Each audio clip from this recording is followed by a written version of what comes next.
Hello बच्चों, आज यहाँ हम कक्षा 5वीं की एडगेट अभ्यास पुस्तिका के विषय गणित का अध्याय 1 हल करने वाले हैं, जिसे हम समझेंगे और हल करेंगे, जो कि सत्र 2026-27 की नई वाली बुक है। यहाँ से अनुक्रमणिका चालू होती है, अध्याय के नाम दिए हैं। तो आज हम मछली उछली अध्याय हल करेंगे। अध्याय 1 मछली उछली। बच्चों, जैसा कि ये पूरा पढ़ना है आपको ध्यानपूर्वक।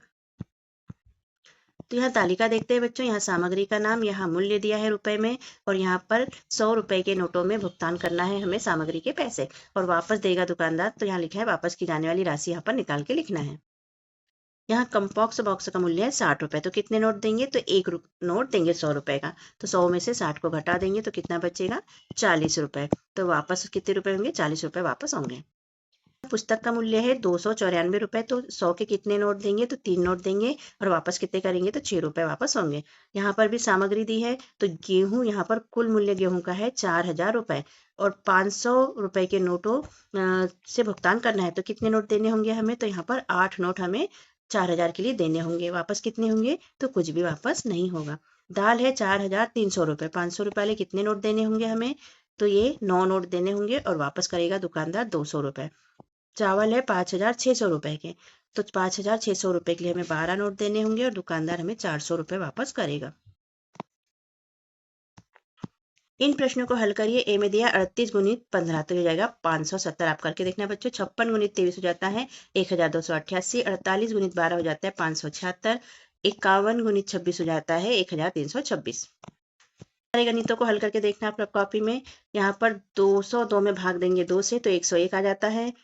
537 में 15 से भाग देने पे 35.8 आता है। अगर आप दशमलव के गणित नहीं जानते तो 12 यहाँ पर शेषफल बच जाएगा।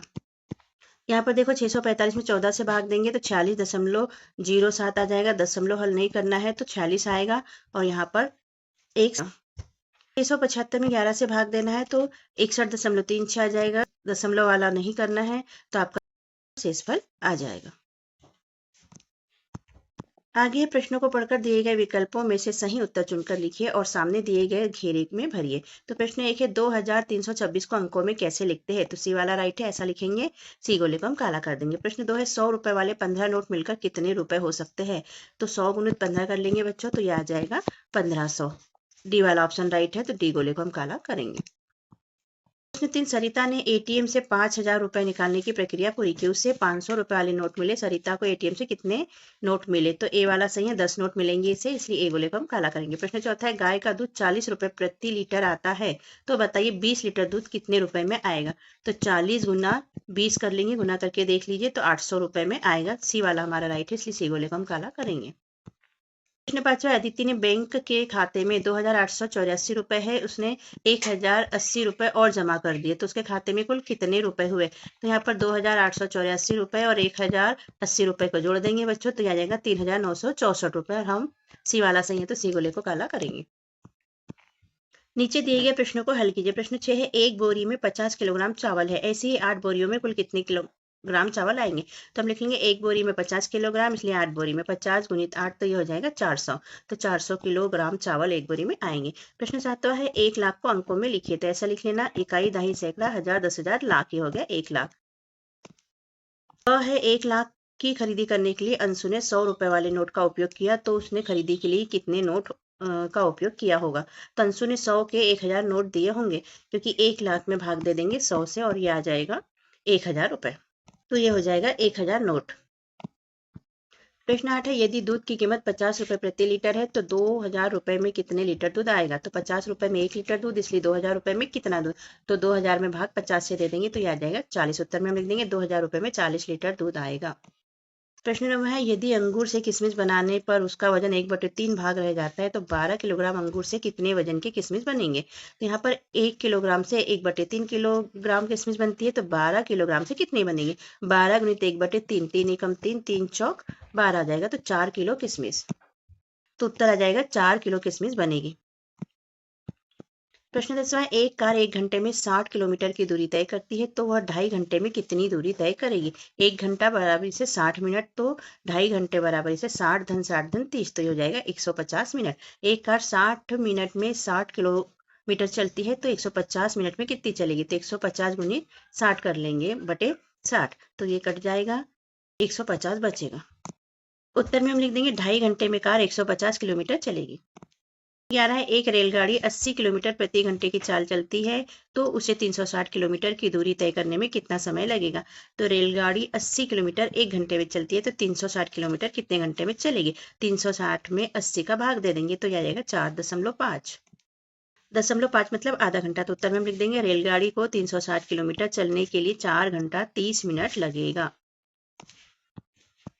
प्रश्न 12, यदि एक फल विक्रेता 80 रुपए प्रति किलोग्राम की दर से सेब बेचता है तो 12 किलोग्राम सेब बेचने में उसे कितने रुपए मिलेंगे। तो 1 किलोग्राम बेचता है 80 रुपए में, इसलिए 12 किलोग्राम सेब का मूल्य हो जाएगा 12 गुणित 80 यानी कि 960 रुपए। उत्तर में लिख देंगे विक्रेता को 960 रुपए मिलेंगे। प्रश्न 13, एक व्यक्ति ने मोटरसाइकिल खरीदने के लिए बैंक से 65,000 रुपए का कर्ज लिया। उसने एक वर्ष में हर माह समान किस्त में कुल रुपए 78,684 रुपए वापस किए। बताइए हर महीने कितने रुपए वापस किए। तो कर्ज लिया था 65,000 का, एक वर्ष में 12 महीने होते हैं तो 12 महीने में वापस किए 78,684 रुपए। तो एक महीने में कितने, तो 78,684 में 12 का भाग दे देंगे बच्चों। चैनल को सब्सक्राइब कीजिए, वीडियो को लाइक शेयर और कमेंट कीजिए। भाग देने के बाद आ जाएगा 6,557 रुपए और उत्तर में हम लिख लेंगे हर महीने 6,557 रुपए वापस किए। प्रश्न 14, लड्डू की कीमत 200 रुपए प्रति किलोग्राम और बर्फी की कीमत 400 रुपए प्रति किलोग्राम है। राजू के पास 800 रुपए है जिसमें से वह 1/4 रुपए लड्डू खरीदने में और 3/4 रुपए बर्फी खरीदने में खर्च करता है। तो बताइए। और पूछा है उसने कितने किलोग्राम लड्डू खरीदे।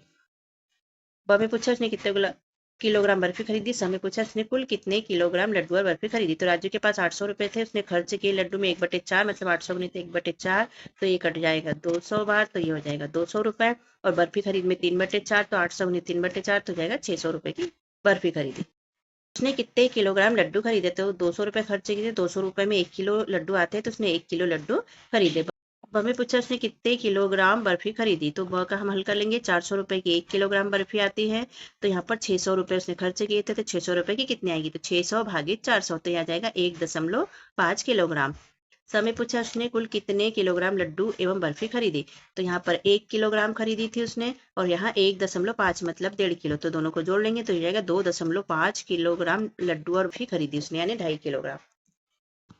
प्रश्न 15 है, एक पानी की टंकी बनाने में लगने वाली सामग्री के खर्च का विवरण सारणी में दिया गया है। यहाँ सामग्री का नाम, यहाँ मात्रा, यहाँ दर और यहाँ पर कुल कीमत हमको निकालना है। तो देखो ईंट आती है, मात्रा खरीदी 500 और इसकी दर थी 1200 रुपए प्रति हजार। तो 1000 ईंट अगर आती है 1200 रुपए की तो इससे आधी 500 ईंट कितने की आएगी। तो यहाँ लिख देंगे 600 रुपए। सीमेंट 7 बोरी 325 रुपए प्रति बोरी तो 325 में हम 7 से भाग दे देंगे तो यह जाएगा 2275 रुपए की। एक ट्राली रेत तो ये हो जाएगी 5500 रुपए प्रति ट्राली और एक ट्राली खरीदिए तो ये 5500 रुपए की ही आएगी। सरिया मतलब छड़ 40 किलोग्राम खरीदी है, 45 रुपए प्रति किलोग्राम है तो 45 गुणित 40 कर देंगे तो ये 1800 की खरीदी। उसने पूछा है सबसे अधिक राशि किस सामग्री को क्रय करने के लिए खर्च की गई। तो ये सबसे अधिक सामग्री है, जहाँ लिख देंगे सबसे अधिक राशि रेत खरीदने के लिए खर्च की गई रेत। प्रश्न 16, एक कुर्सी का मूल्य 350 रुपए है। कुसुम ने 4 कुर्सियां खरीदी तथा 750 रुपए की एक मेज खरीदी। दुकानदार को कितने रुपए देगी। तो एक कुर्सी का मूल्य 350 तो 4 कुर्सी का 350 गुणित 4 तो 1400 रुपए हो जाएगा। मेज का मूल्य 750 रुपए तो कुल राशि हो जाएगी 1400 धन 750 तो 2150 रुपए दुकानदार को देगी। प्रश्न 17, बाढ़ पीड़ितों की मदद हेतु 4 गांव में क्रमशः 5,000, 5,000, 4,000 एवं 6,000 रुपए प्राप्त हुए हैं। यदि इस राशि को 25 पीड़ितों में बराबर बराबर वितरित किया गया तो प्रत्येक पीड़ित को कितने रुपए प्राप्त होंगे। तो कुल प्राप्त राशि कितनी होगी, 5,000 धन 5,000 धन 4,000 धन 6,000 तो ये हो जाती है 20,000। पीड़ितों की संख्या है 25,000, प्रत्येक पीड़ित को राशि प्राप्त होगी 20,000 में भाग दे देंगे 25 से तो ये निकल आएगा 800 रुपए। उत्तर में हम लिख देंगे प्रत्येक पीड़ित को 800 रुपए प्राप्त होंगे। प्रश्न 18, नीचे तालिका बनी है, तालिका के आधार पर प्रश्नों के उत्तर दीजिए। यहाँ पर वाहन का प्रकार, एक बार में बैठने वाले यात्रियों की संख्या और वाहन की चाल। तो यहाँ बस में एक बार में 40 यात्री बैठते हैं, चाल है इसकी 40 किलोमीटर प्रति घंटा। टैक्सी का है 4 और यहाँ 50 किलोमीटर प्रति घंटा। ऑटो रिक्शा में यहाँ एक बार में 7 लोग बैठते हैं और 32 किलोमीटर प्रति घंटा की चाल इसकी है। तो यह हमें पूछा है बस द्वारा 7 बार में कुल कितने व्यक्ति आएंगे। तो हम लिख देंगे एक बार में बस में बैठने वाले यात्री 40 तो 7 बार में 7 गुणित 40 तो 280 यात्री। बड़ा ऑटो रिक्शा 3 घंटे में कितनी दूरी तय करेगा। तो यहाँ पर ऑटो रिक्शा 7 व्यक्ति को बिठाता है, 32 किलोमीटर चलता है तो 1 घंटे में 32 किलोमीटर तय करेगा तो 3 घंटे में 3 गुणित 32 तो जाएगा 96 किलोमीटर। स है टैक्सी से 350 किलोमीटर जाने में कितना समय लगेगा। तो ये है टैक्सी, ये 50 किलोमीटर प्रति घंटा चलती है। तो यहाँ पर लिख लेंगे टैक्सी 50 किलोमीटर 1 घंटे में चलती है, तो 350 किलोमीटर कितने घंटे में चलेगी। तो 350 में 50 से भाग दे देंगे तो उत्तर आ जाएगा 7 और हम लिख लेंगे 7 घंटे लगेंगे। प्रश्न 19, एक दूध वाला 20 पशुपालकों से 5-5 लीटर दूध एकत्रित करता है। एकत्रित दूध को वह 2-2 लीटर प्रति परिवार में बांटता है। वह कितने परिवार को दूध बांटता है। यदि उसे 4-4 लीटर दूध प्रति परिवार बांटना हो तो अनुमान लगाइए कि कितने परिवारों में दूध बांटेगा। तो हमें यहाँ 1, 2 और 3 उत्तर निकालना है। तो हल करेंगे, दूध वाला एक पशुपालक से 5 लीटर दूध एकत्रित करता है, तो 20 पशुपालक से कितना करेगा, 20 गुणित 5, तो 100 लीटर इकट्ठा करेगा। अब पहला प्रश्न है कि 2 लीटर दूध वह एक परिवार में बांटता है, तो 100 लीटर दूध कितने परिवारों में बांटेगा। तो 100 भागित 2 कर देंगे तो 50 परिवारों में वह 2-2 लीटर दूध बांटेगा। अब अगर 4 लीटर बांटना है तो 4 लीटर दूध एक परिवार में बांटता है, तो 100 लीटर कितने परिवारों में, तो 100 भागित 4, तो यहाँ आ जाएगा 25 परिवारों में बांट सकता है। प्रश्न 20, एक महीने में अपने घर में उपयोग की जाने वाली वस्तुओं की सूची उसकी मात्रा के आधार पर बनाइए। सूची में अंकित वस्तुओं को संभावित बाजार मूल्य के आधार पर बिल बनाइए। तो यहाँ बिल बनाना है तो हमने लिखा वस्तु, मात्रा, दर और कुल रुपए। तो यहाँ दाल हमने 3 किलोग्राम खरीदी जो कि 120 रुपए प्रति किलो था, तो ये हो जाएगी 360 रुपए की। चावल 8 किलो खरीदे तो ये प्रति किलो था 80 रुपए, तो ये 8 किलो हो जाएगा 640 रुपए के। ऐसे ही पोहा हमने 2 किलो खरीदा, 60 रुपए किलो था पोहा, तो ये 2 किलो हो जाएगा 120 रुपए का। चाय पत्ती 1 किलो खरीदी जो कि 350 रुपए किलो थी, तो 350 रुपए की होगी। अब हम इन्हें जोड़ लेते हैं तो ये कुल मिला के हो जाएगा 1470 रुपए टोटल। और इस तरह अध्याय यहाँ पर होता है बच्चों हमारा कंप्लीट। हमारे और वीडियो प्राप्त करने के लिए चैनल को सब्सक्राइब करके रखिए, जिससे कि आपको वीडियो आसानी से और जल्दी से प्राप्त हो सके। हम यहाँ सभी विषय की वीडियो बनाकर अपलोड करने वाले हैं बच्चों। तो मिलते हैं अगले वीडियो में, तब तक के लिए बाय बाय।